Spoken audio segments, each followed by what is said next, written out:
보실 말씀은 마가복음 4장 8절과 20절 말씀입니다. 더러는 좋은 땅에 떨어짐에 자라 무성하여 결실하였으니 30배나 60배나 100배가 되었느니라 하시고, 좋은 땅에 뿌려졌다는 것은 곧 말씀을 듣고 받아 30배나 60배나 100배의 결실을 하는 자니라.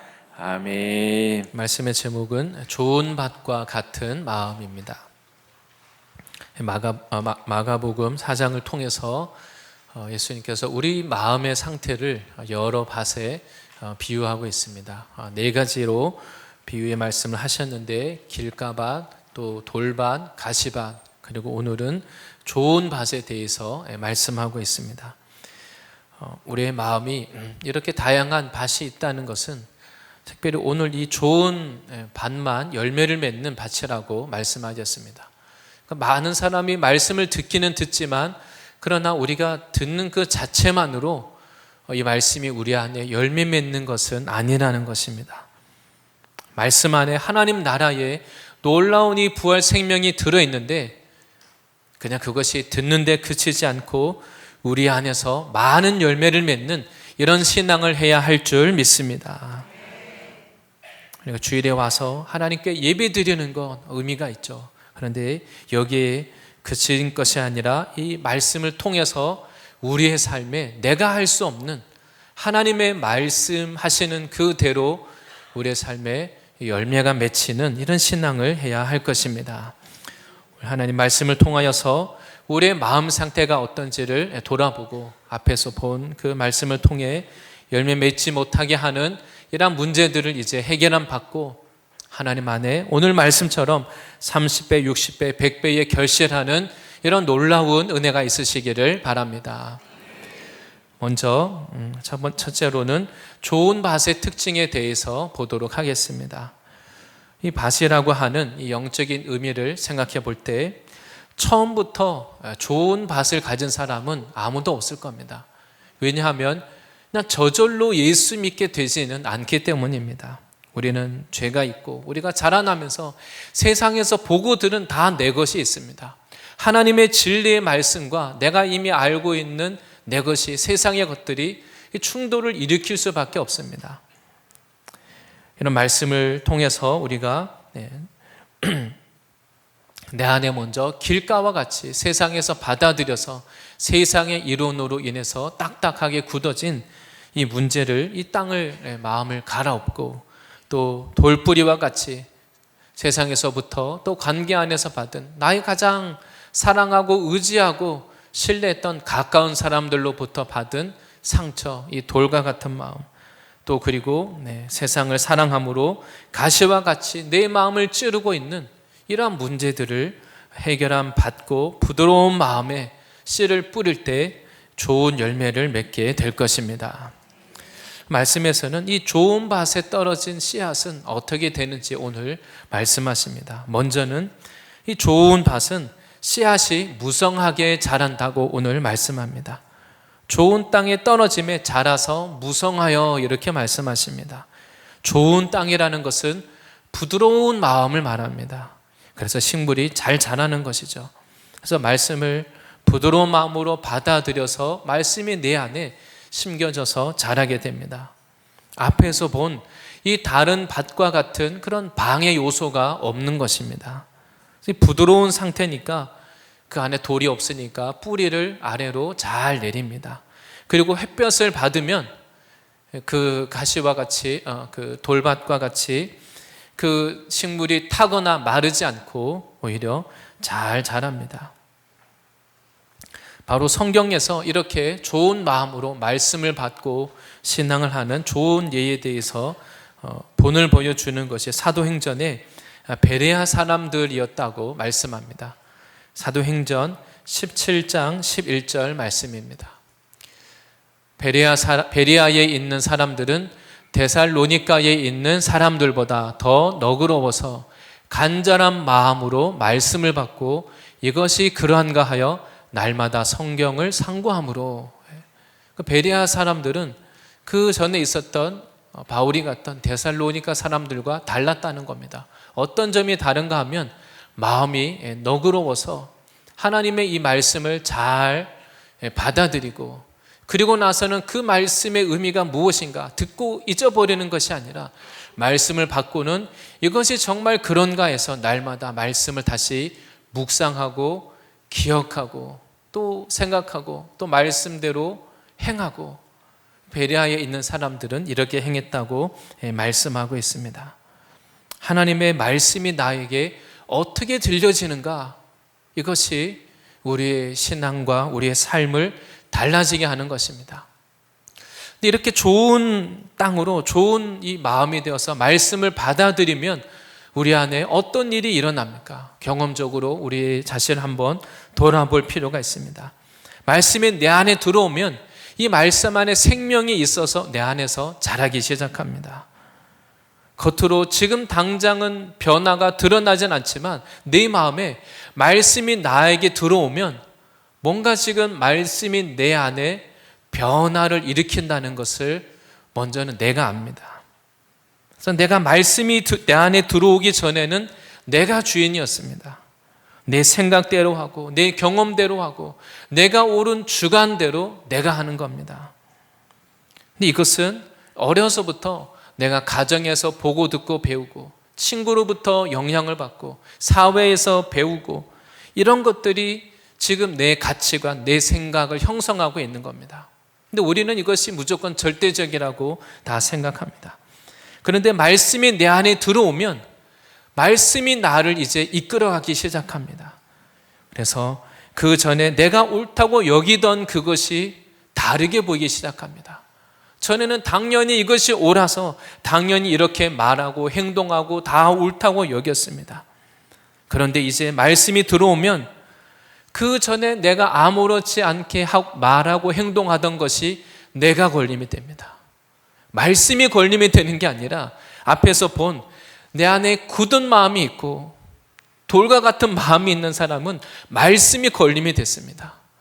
그런데 이제 말씀이 들어와서 말씀이 나를 주관하면 이제는 말씀이 걸림이 되는 게 아니라 지금까지 내가 옳다고 여기던 내 주관, 내 생각, 내가 그 전에 습관대로 하던 것들이 이제 그것이 나에게 걸림이 됩니다. 내가 전에는 아무 생각 없이 이렇게 말하고 내가 주장하고 남들에게 상처 주고 내가 이렇게 했었구나. 말씀이 없었을 때는 내 모습을 몰랐습니다. 당연히 내가 옳은 줄 알았습니다. 그런데 말씀이 들어오니까 내 양심이 살아납니다. 말씀이 들어오니까 내 눈이 열리는 것입니다. 말씀이 들어오니까 말씀이 나를 주관하고 있으니까 그 전에 내가 하던 말과 행동이 걸림이 되는 겁니다. 내가 전에는 이렇게 했었구나. 네 모습이 보이기 시작합니다. 그래서 빛이 오면 어둠의 실체가 드러나는 겁니다. 이제는 내 마음대로 할 수가 없습니다. 그래서 육체의 소욕을 다스리고 절제하게 됩니다.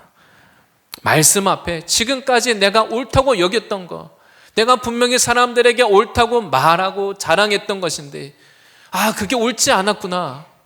말씀이 나를 주관하기 시작하니까 이제 주인이 달라지고 기준이 달라지고 있는 겁니다.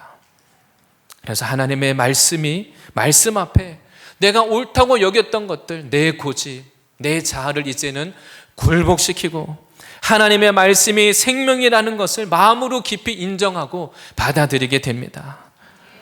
그래서 이제는 내 안에 있는 돌, 내 안에 가시들을 말씀에 따라서 제거하고 회개하고 또 용서하고 부드러운 마음이 되어서 말씀이 내 안에서 자라기 시작합니다. 말씀대로 나의 그것이 행동이 되고 그것이 습관이 되고 말씀대로 하는 것이 나의 인격이 되고 내 태도가 바뀝니다. 그래서 이제 처음에는 나 혼자만 알았는데 이제 주변 사람들이 알기 시작합니다. 저 사람이 그럴 사람이 아닌데 언제부턴가 눈빛이 바뀌고 부드러워지고 말하는 것도 바뀌고 행동도 바뀌고 뭔가 부정적인 말, 부정적이고 거칠던 그런 것들이 이제는 다듬어지고 변화가 일어나는 것을 내 주변에 있는 사람들도 알게 되는 것입니다. 바로 오늘 좋은 밭에 떨어진 이 씨앗은, 이 씨가 그냥 조금 자라는 게 아니라 무성하게 자란다고 말씀합니다. 무성하다는 것은 우거지는 겁니다. 이 씨앗이 그냥 식물이 자라는데 겨우겨우 자라는 게 아니라 무럭무럭 키가 자라고 옆으로도 아주 힘있게 옆으로 뻗어나가면서 번성하고 확장되는 이런 역사가 일어나는 것입니다. 하나님의 말씀이 내 안에 믿음으로 들어와서 나에게 그 말씀이 힘이 되어서 과거의 나의 습관을 바꾸고 내 행동을 바꾸고 내 주변에 있는 사람들에게 영향력 끼치는 이런 확장되고 무성해지는 이런 역사가 있으시기를 바랍니다. 바로 이 말씀 안에 강력한 이 생명력, 변화의 능력이 있기 때문입니다. 나는 그럴 사람이 아닌데 이 말씀이 나를 강하게 하는 겁니다. 말씀이 나에게 힘을 줘서 나는 변화를 좋아하는 사람도 아니고 크게 되고자 하는 어떤 비전과 꿈과 소망이 있는 사람도 아닌데 하나님의 말씀이 들어올 때 내 안에 말씀으로 소망을 주고 나로 하여금 도전하고 적극적이고 새로운 삶을 살도록 나를 이끌어 가는 것입니다. 바로 이 말씀이 곧 예수님이시기 때문입니다. 우리가 말씀이신 예수님 안에 거하는 사람은 영적으로 이제는 자라나게 됩니다. 그리고 이것이 곧 성경에서는 우리가 예수님의 제자라고 하는 증거가 된다고 하십니다. 바로 이 말씀이 가신 생명력 때문에 그동안 나를 주장하고 있었던, 변화를 막고 있었던 이 죄와 상처를 이기고 끊을 수 있는 능력이 생깁니다. 그래서 말씀이 나를 치유하시고 말씀이 내 안에 열매를 맺는 것입니다. 이런 기준에서 본다면 우리가 내가 분명히 신앙을 하고는 있는데 내 삶에 내 인격과 신앙의 변화가 없다면 이것을 당연하게 여기면 안 됩니다. 내가 교회를 그냥 오래 다녀서 그렇지, 저는 그냥 모태신앙이어서 그런 겁니다. 우리가 그렇게 여기지 않아야 됩니다. 왜냐하면 이 말씀을 통해서 내 모습을, 예수님은 지금 우리들에게 내 모습을 정확하게 진단해 보라고 이 말씀을 주시는 겁니다. 말씀 자체는 살아있는 생명체의 유기체입니다.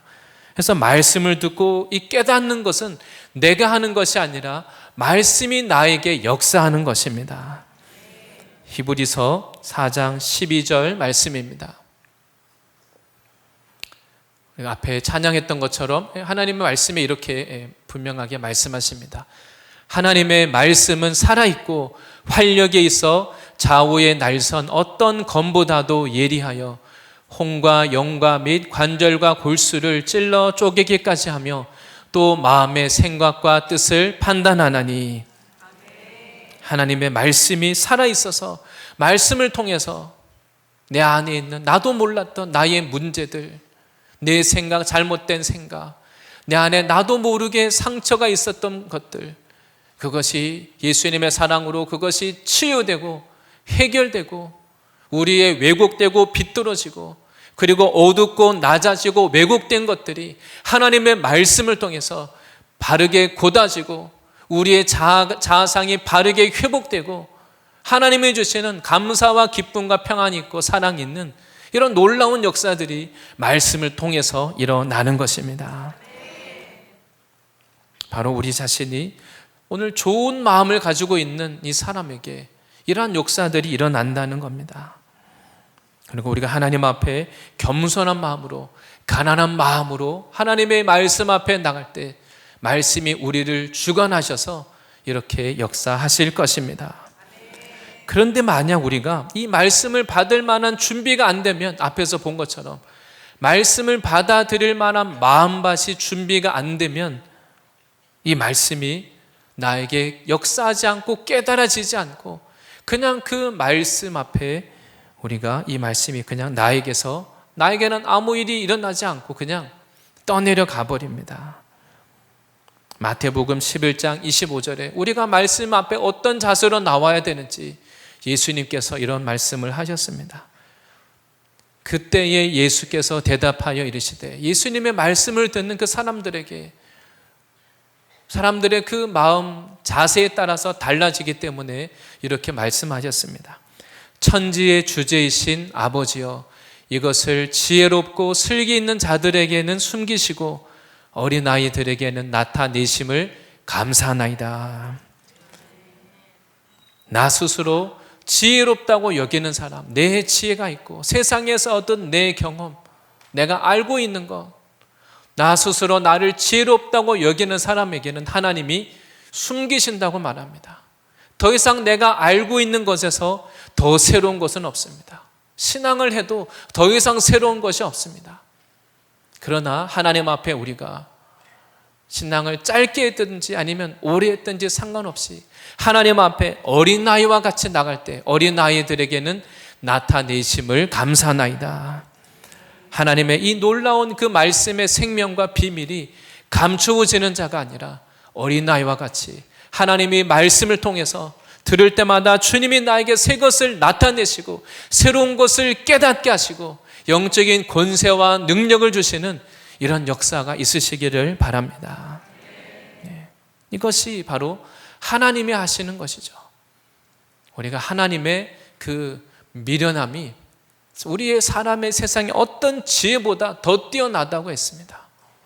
우리 편에서는 이해되지 않고 내가 지혜로운 것 같지만 하나님은 지혜롭다고 여기는 우리의 그 지혜를 어리석게 만드십니다. 그리고 반대로 내가 무시하는 그 말씀대로 하나님이 그 뜻대로 그 일을 이루어 가십니다. 우리가 하나님 앞에 좋은 마음으로 말씀을 받아서 성경을 읽고 또 말씀을 들으실 때 하나님의 이 말씀이 내 안에 심겨져서 역사하는 이런 놀라운 이 경험이 계속 일어나시기를 바랍니다. 그리고 또한 두 번째는 이 좋은 밭의 특징으로 이 씨앗이 심겨지면 이제는 인내한다고 말합니다. 이 씨앗을 우리 안에 심겨져서 내 안에 말씀이 믿음을 주고 나에게 능력이 되는데 그 말씀의 열매를 맺고자 하면 그냥 쉽게 저절로만 맺히는 것이 아니라 어려움도 있고 고난이 있고 힘들게 통과해야 되는 과정이 있기 때문에 그래서 예수님은 인내로 결실한다고 오늘 말씀하십니다. 누가복음 8장 15절 말씀입니다. 오늘 마가복음에는 인내라는 단어가 나오지 않지만 똑같은 이 비유의 말씀을 하실 때 누가복음에 이렇게 설명합니다. 좋은 땅에 있다는 것은 착하고 좋은 마음으로 말씀을 듣고 지키어 인내로 결실하는 자니라. 하나님의 말씀이 내 안에 열매를 맺기까지 인내해야 되는 이 과정을 통과하시기를 바랍니다. 열매를 맺기까지는 하나님의 말씀을 받으면 그 말씀이 없어지지 않고 말씀에는 능력이 있는데 이루어지기 전에 나에게 고비가 있다는 겁니다. 그 가운데 말씀을 듣고서 지켜서 인내로 결실하게 된다. 이것을 말씀합니다. 말씀을 듣고 그 어려운 가운데 지키는 과정, 그것이 바로 인내인 것입니다. 지킨다는 것은 굳게 붙잡는 겁니다. 어려움이 올 때, 지금 나에게 나의 믿음을 흔드는 상황들이 올 때 사람들을 의지하거나 사람들의 말, 세상의 말에 귀 기울이지 마시고 다른 것을 붙잡지 마시고 하나님의 이 말씀을 다시 붙잡으시기 바랍니다. 이 말씀을 그때 말씀을 다시 지켜야 되는 겁니다. 감사와 기쁨으로 말씀을 들었더라도 우리가 그렇게 신앙을 했더라도 시간이 지나면 우리의 이 믿음이 신앙이 이제 시들해질 수가 있습니다.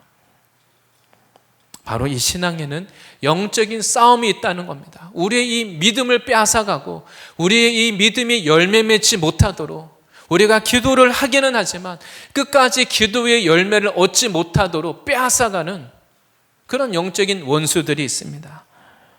그때 우리가 그 상황 속에서 사람과 다투고 그 차원에 그칠 것이 아니라 바로 하나님은 말씀을 다시 붙잡고 지키라고 말씀하십니다. 인내라는 것은 우리의 이 신앙의 과정이 곧 짧은 하루 만에 끝나는 그런 삶이 아니기 때문입니다. 하루살이의 인생이 아니라 우리의 신앙은 우리가 주님 앞에 가는 그날까지 때로는 엎치락 뒤치락 사건도 있고 어려움도 있지만 그러나 인내함으로 우리에게 있는, 나에게 있는 이 어려움들을 끝까지 이기시기 바랍니다. 성경은 우리의 이 믿음을 경주에 비유하는데 그냥 짧은 경주가 아니라 장거리 경주에 비유하고 있습니다. 히브리서 12장 1절 말씀입니다. 이러므로 우리에게 구름같이 둘러싼 허다한 증인들이 있으니 모든 무거운 것과 얽매기 쉬운 죄를 벗어버리고 인내로서 우리 앞에 당한 경주를 하며, 이 믿음의 경주를 할 때 그 히브리서 12장 바로 앞에 11장에는 앞서갔던 우리들의 그 믿음의 조상들을 말합니다. 아브라함과 또 모세와 다윗과 많은 그 어려움의 고난, 어려움 가운데 노아와 하나님 앞에 이 믿음의 삶을 살았던 우리의 조상들, 믿음의 그 선진들을 말하면서 그들이 우리들의 증인이라고 말합니다. 마치 그 큰 원형 경기장에 경기를 하고 있는 선수를 환영하는 것처럼 바로 지금 나에게 있는 이 나의 삶에 있는 이 어려움의 순간, 지금 바로 믿음의 그 증인들이 우리들을 응원하고 있다는 것을 기억하시기 바랍니다. 우리로 하여금 넘어뜨리려고 하는 무거운 것, 상처, 또 실패, 그리고 얽매기 쉬운 죄들, 이것을 다 이제는 벗어버리고 그리고 인내로서 경주를 하라고 말합니다. 우리가 끝까지 달리기 위해서는 모든 일에 인내의 과정을 통과해야만 우리가 원하는 그 열매를 얻을 수가 있습니다. 운동마다 다 인내가 필요하겠지만 제가 생각할 때 정말 힘들고 어려운 운동 생각하니까 그 철인 3종 경기가 생각이 났습니다. 우리가 그걸 뭐 취미로 이렇게 많이 하시는 건 아니지만 이 철인 3종 경기는 이 풀코스로 뛰는 것을 우리말로 철인 3종 경기다, 그리고 아이언맨 대회라고 부릅니다. 제가 우연히 어디 갔다가 이것을 볼 기회가 있었습니다. 이 대회가 열렸는데 어떤 경기인가 한번 찾아봤더니 수영을 3.8km를 해야 됩니다. 근데 이 바다 수영을 말합니다. 반환점을 찍고 와야 됩니다. 그리고 나서는 자전거 사이클을 180km를 달려야 됩니다. 그리고 나서 이어서 마라톤 풀코스 42.19km를 다 달려야 되는데, 지금 말한 수영과 또 사이클 그리고 마라톤까지 이 전체를 17시간에 완주해야만 이것이 이제 공식 기록으로 완주한 것으로 인정을 해줍니다. 그래서 바다 수영을 하고 또 사이클을 타고 그리고 나서 이제 마라톤 풀코스를 달려야 됩니다. 어느 것 하나 쉬운 게 없습니다. 근데 이거를 하루에 연속으로 다 해야 됩니다. 그래서 제가 그 경기를 봤을 그때는 새벽 5시에 출발을 해서 밤 10시에 그 반환점에 마지막 그 지점에 목표 지점에 돌아와야 됩니다. 그래서 이제 해가 져서 지금 어두운 시간에 이제 선수들이 온 그 지친 몸으로 이제 마지막 도착 지점을 향해서 달려가는 것을 봤습니다. 그 보는 사람들마다 다 같이 막 박수를 치고 환영하고 격려하고 그렇게 했습니다. 근데 제가 그분들을 보면서 인내에 대해서 생각해 보게 됐습니다. 근데 이분들이 왜 이렇게 할까? 이렇게 힘들고 어려운 경기를 왜 이렇게 정말 어떻게 보면 목숨을 건 위험 부담은 사실 있거든요. 왜 이분들이 이런 경기를 할까 봤더니 거기 이제 그 마지막 그 도착 지점에 아나운서가 있어서 들어오는 선수들에 대해서 이렇게 설명을 해줍니다. 근데 봤더니 대부분이 큰 질병을 앓았던 분입니다. 암 환자들이고 그 남들이 쉽게 겪지 않은 뭔가 그 건강에 위협이 되는 큰 어려움을 겪었던 분들이 대다수였습니다. 그러니까 이분들은 나의 인생의 그 한계 상황, 남들이 겪지 않은 이 나의 건강의 한계를 일찍 겪었기 때문에 이걸 이겨내고 극복하기 위해서 열심히 오히려 운동을 하고 도전을 해서 평범한 건강한 사람도 쉽게 할 수 없는 이런 종목에 도전을 해서 마지막 들어오는 걸 봤습니다. 연세가 50대도 있고 60대도 있고 더디어 보이는, 정확한 연세는 모르겠지만 정말 다양한 분들이 있었습니다. 우리가 조금 힘들고 어려우면 포기하기가 쉽습니다. 근데 정말 힘들고 어렵지만 우리가 언제 그걸 포기를 못합니까? 이게 정말 나에게 의미가 있고 가치가 있다고 생각하면 힘들어도 쉽게 포기할 수가 없습니다. 앞에서 본 이 운동을 하는 분들이 이것이 남들보다 건강의 위기가 일찍 왔으니까 이걸 이겨내기 위해서 오히려 반대로 이런 것에 도전하는 것처럼 정말 우리의 삶에 있어서 나의 인생을 걸 만한 그런 가치가 있다고 생각하면 우리가 그 어려움을 이겨낼 수 있는 것입니다. 예수님이 십자가 위에서 왜 그 십자가의 고통을 포기하지 않고 인내하셨겠습니까?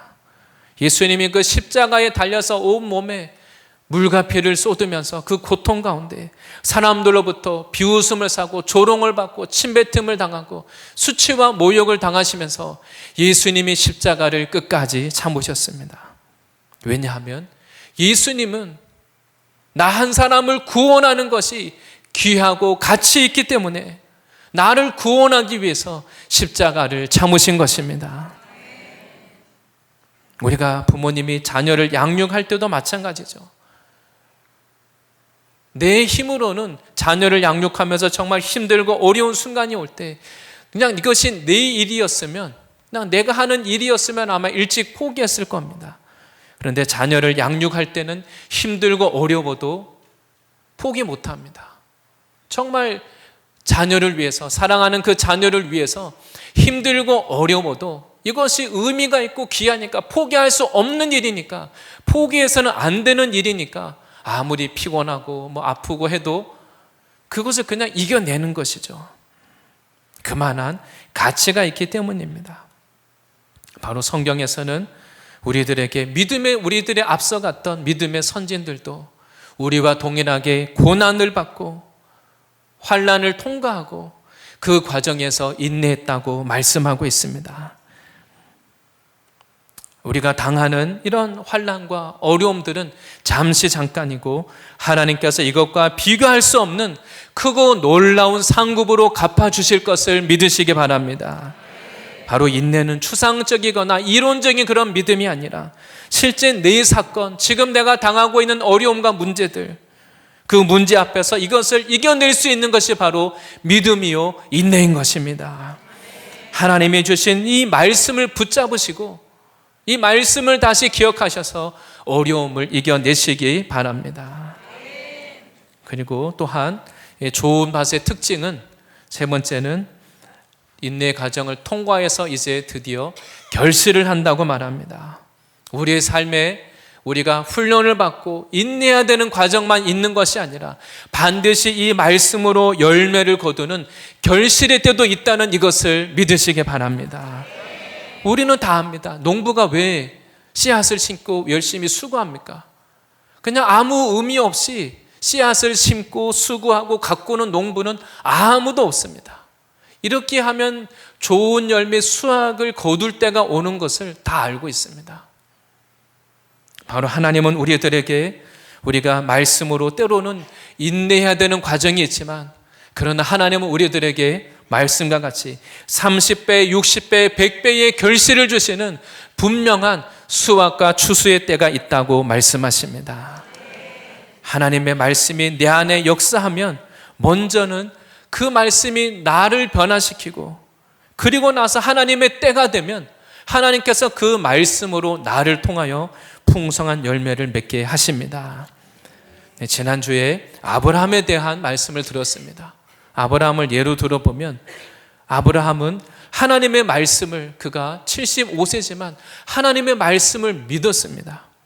그 큰 믿음을 가지고 결단을 내리고 고향과 친척과 아버지 집을 떠나서 갔습니다. 아브라함의 이 작은 순종을 했더니 그 믿음으로 말미암아 결국은 오늘까지 그 아브라함이 그냥 말씀이 없이 그대로 살았으면 그냥 자기가 죽고 대가 끊어지고 아무도 그를 기억하지 못할 겁니다. 말씀에 순종했더니 오늘까지 큰 민족을 이루고, 우리가 아브라함의 이름을 다 아는 것처럼 그의 이름을 창대하게 하시고, 아브라함의 그 믿음의 복이 지금 우리들에게까지 흘러온 것입니다. 하나님의 말씀이 이런 놀라운 열매를 맺게 하는 겁니다. 우리가 다른 사람을 변화시키기 이전에, 남을 돕기 이전에 하나님의 말씀이 먼저 나를 변화시켜야 하는 것입니다. 그래서 하나님 나라의 변화는 내 안에서부터, 하나님의 말씀이 내 안에서부터 내 안에 역사함으로 나를 통해 또 다른 사람이 변화가 일어나게 됩니다. 그리고 오늘 말씀은 좋은 밭이라고 해서 다 똑같은 열매가 맺히는 건 아닙니다. 30배가 맺힐 수도 있고 60배가 맺힐 수도 있고 100배의 열매가 맺힐 수도 있습니다. 그 정도는 다 다르다는 것입니다. 믿음의 정도, 순종의 갑지불에 따라서 열매는 달라지게 됩니다. 하나님은 바로 내 능력을 넘어서 내가 할 수 없는 하나님의 이 말씀이 주시는 그러한 믿음의 열매를 보기를 원하십니다.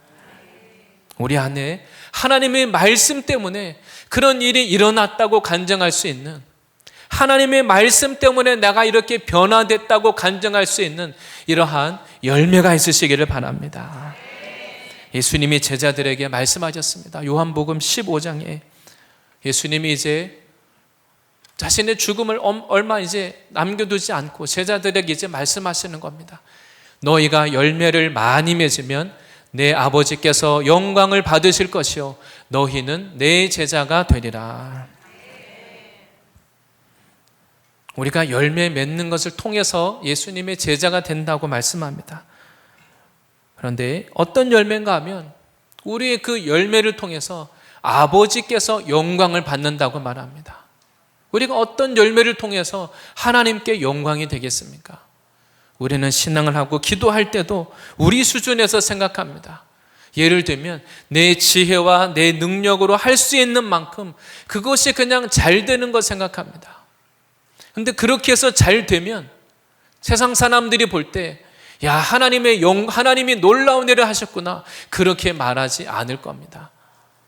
충분히 그냥 너가 열심히 하니까 된 거지, 내가 영광 받는 것에 그칩니다.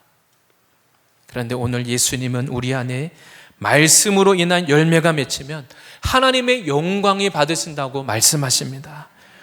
내 지혜와 내 능력은, 나는 원래 그럴 사람이 아닌데 나의 능력을 뛰어넘어서, 내 한계를 뛰어넘어서 하나님의 영광이 드러나는 그런 열매를 구하시고 바라보시기 바랍니다. 나는 사람들이 알고 있는 나는 그럴 사람이 아닌데, 내 인격과 내 성품, 나는 그런 사람이 아닌데 예수 믿고 나더니 저 사람이 저렇게 바뀌었구나, 오랫동안 변화가 없고 문제가 많은 그런 사람이었는데 하나님을 믿고 말씀이 들어가더니, 믿음이 생기더니 저 사람이 진짜 바뀌었구나, 이런 역사가 있으시기를 바랍니다. 바로 하나님은 우리들에게 이러한 말씀을 통한 열매를 우리들에게 맺기를 원하십니다.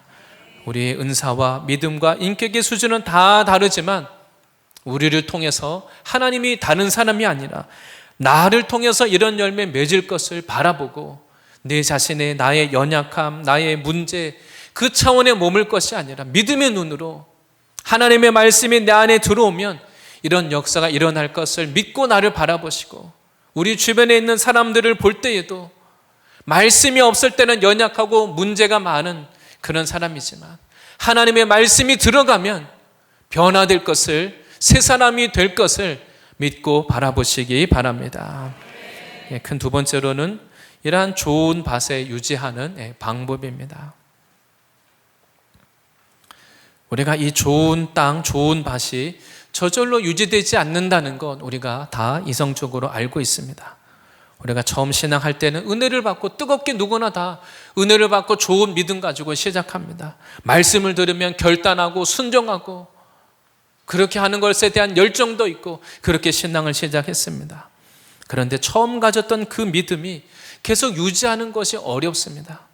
그것을 유지하기 위해서는 어떻게 해야 되겠습니까? 한마디로 말하면 계속 이 땅을 깨끗하게 유지하는 것입니다.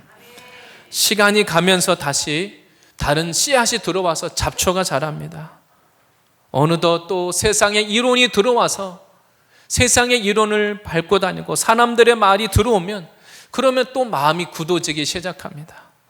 또 사람들과의 관계에서 또 상처받고 돌이 생기기도 하고, 또 세상에 사랑하는 것이 들어오면 그것이 욕심이 되고 가시가 돼서 나를 찌르기도 합니다.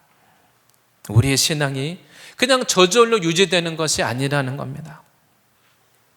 제가 경상도 시골에서 자라다가 이제 고등학교를 졸업하고 서울의 친척집에 이제 올라오게 됐습니다.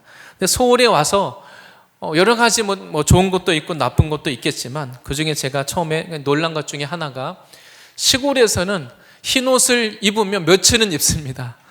근데 이제 서울에 올라왔더니 밖에 하루만 버스를 타고 밖에 돌아다니다가 집에 가서 보면 목에 때가 새카맣게 앉아 있습니다. 그리고 세수를 하면 코끝에도 먼지가 이렇게 있는 것을 알게 됐습니다.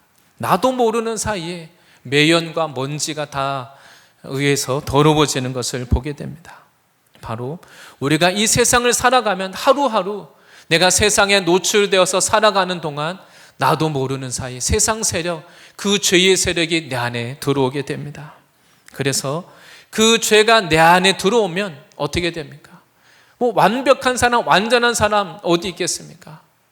근데 죄가, 물론 그 죄 자체도 문제지만 죄가 들어오면 내 안에 그 죄로 인하여서 마음이 굳어집니다. 그래서 말씀을 부드럽게 받아들이지 못하게 됩니다. 이것이 더 큰 문제입니다. 말씀이 들어오면 죄가 깨달아지고 회개가 되고 이것이 이제 깨끗하게 제거가 되는데, 내 안에 들어오는 세상 세력, 죄를 그냥 방치해버리면 내 마음이 굳어지고 말씀의 역사가 하지 않습니다. 깨끗하게 유지하기를 위해서 우리 안에 깨끗하게 은혜 안에 거해야 되지만, 때로 내 자신이 실수하고 넘어질 때마다 거기에 주저앉아 있지 마시고 다시 일어나서 주님 앞에, 십자가 앞에 들고 나와서 회개의 은혜를 구하시기 바랍니다. 그런 나를, 실수와 허물이 많은 나를 그냥 포기하고 방치하고 내버려 둘 것이 아니라 하나님 앞에 들고 나와서 내 마음을 깨끗게 해주시고 부드러운 마음으로 바꿔주시도록 이러한 은혜를 구하시기를 바랍니다. 그리고 또한 이 세상 세력이 들어오지 못하게 막는, 유지하는 방법 중에 하나, 이미 우리가 알고 있는 것처럼 그 유지하는 원리 중에 하나가 영적인 그 부등호 관계를 유지하는 겁니다. 바로 하나님을 사랑하는 그 믿음, 그리고 영성이 세상을 사랑하는 세상 세력, 내 안에 있는 육신의 세력보다 더 강한 그런 그 신앙을 유지하는 것입니다. 내가 하나님의 은혜를 받고 누리고 그냥 머물러 있는 것보다 받은 은혜를 가지고 주님께 드리고 심는 것이 더 많은 이런 신앙을 하시기를 바랍니다. 우리가 가정에서든 또 교회에서든 직장에서든 뭐 사람과의 관계가 다 동일합니다. 우리가 만약 가정에서도 마찬가지죠. 자녀들이 계속 집에서 좋은 부모님 안에서 좋은 환경에서 좋은 환경을 누리고만 있으면 어떻게 될까요? 오히려 감사가 없습니다. 당연하게 여깁니다. 그런데 오히려 그 좋은 받은 것을 가지고 다른 사람을 섬기고 열심히 일하고 남을 돕고 섬기다 보면 내가 받은 은혜가 얼마나 귀한 것인지 깨닫게 됩니다. 우리가 교회 안에서도 은혜를 받고 섬김을 많이 받으면 더 많이 기쁘고 더 많이 감사해야 되는데 그렇지 않습니다. 계속 이해받고 섬김받고 거기에 머물러 있는 사람은 이것이 이제 당연해집니다. 그 다음에는 나를 더 많이 이해해 줄 수 있는 사람, 더 많이 나를 섬겨줄 수 있는 사람들을 우리가 찾게 됩니다. 우리가 누구나 죄성이 있어서 이럴 수밖에 없습니다. 그러나 이제 우리가 나보다 더 연약한 사람들을 돕고 사랑하고 섬기다 보면 과거에 내가 받았던 은혜, 과거에 나를 섬겨줬던 사람들, 그것이 얼마나 크고 귀한 것인지 다시 깨달아집니다.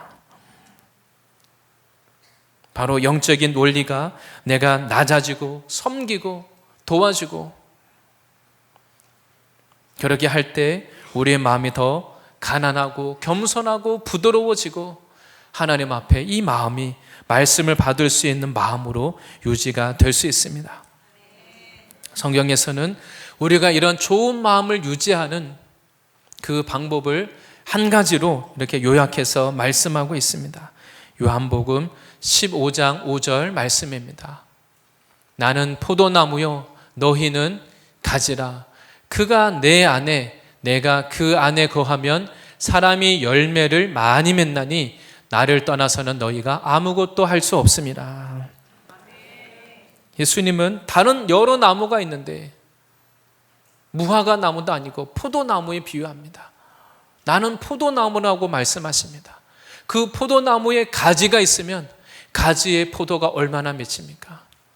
그 포도나무의 가지의 포도가 하나, 둘, 셋, 넷 그렇게 열리지 않습니다. 그 가지마다 그 포도송이에 엄청나게 많은 그 포도 열매가 맺힙니다.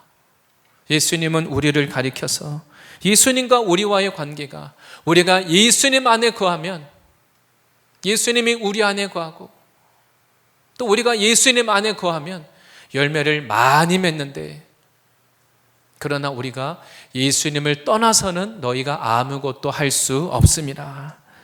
우리의 신앙생활이 날마다 예수님 안에 거하는 이러한 신앙이 되어야 할 줄 믿습니다. 예수님과의 관계를 막고 있는 그 죄를 방치하지 않고 다시 주님께 들고 나가서 내 안에 나도 모르게 들어와서 자리를 잡고 있는 가시가 들어오면 다시 주님께 나가서 말씀으로 이 가시를 잘라내고 또 우리 안에 나도 모르게 생긴 어떤 돌이 있다면 예수님의 사랑, 십자가 사랑으로 우리가 또다시 용서하고 내 안에 있는 어느덧 받아들인 세상의 이론이 있다면 그 말씀 앞에 세상 이론을 내려놓고 포기하고 우리가 주님 안에 거할 때 하나님께서 우리들에게 이러한 이 포도나무와 같은 많은 열매를 허락해 주실 것입니다. 하나님의 말씀을 통하여서 예수님은 우리들에게 열매 맺지 못하는 이유에 대해서 이미 다 말씀해 주셨습니다. 우리의 삶에 나의 신앙에 있어서 열매 맺지 못하게 하는 것, 이걸 방치해 둔 채 조금 더 내가 열심히 해야지, 그것은 좋은 방법이 아닙니다. 내가 더 열심히 안 해서 그런가 보다. 그 전에 우선적으로 열매 맺지 못하게 하는 길가와 같은 거, 돌과 같은 거, 그리고 가시와 같은 거, 이것을 해결하고 오늘 말씀 그대로 부드러운 마음으로 말씀이 내 안에 들어와서 말씀이 나를 주장할 수 있도록 말씀 앞에 나를 굴복시킬 때 주님께서 말씀을 통하여 우리들에게 열매 맺게 하실 것입니다. 변화없는 삶이 아니라 네 자신을 바라보면 소망이 없고 변화의 능력도 없습니다. 그러나 나는 능력이 없지만 그러나 주님의 말씀이 내 안에 믿음으로 우리가 믿음으로 화합하면 이 말씀이 우리를 열매 맺게 하고 나를 변화시키고 나를 통해서 우리 주변에 있는 또 다른 사람들을 변화시키고 살리는 이런 열매가 맺히게 될 것입니다. 하나님이 주시는 이 말씀이 열매 맺는 이러한 풍성한 열매 맺는 신앙하시기를 축복합니다.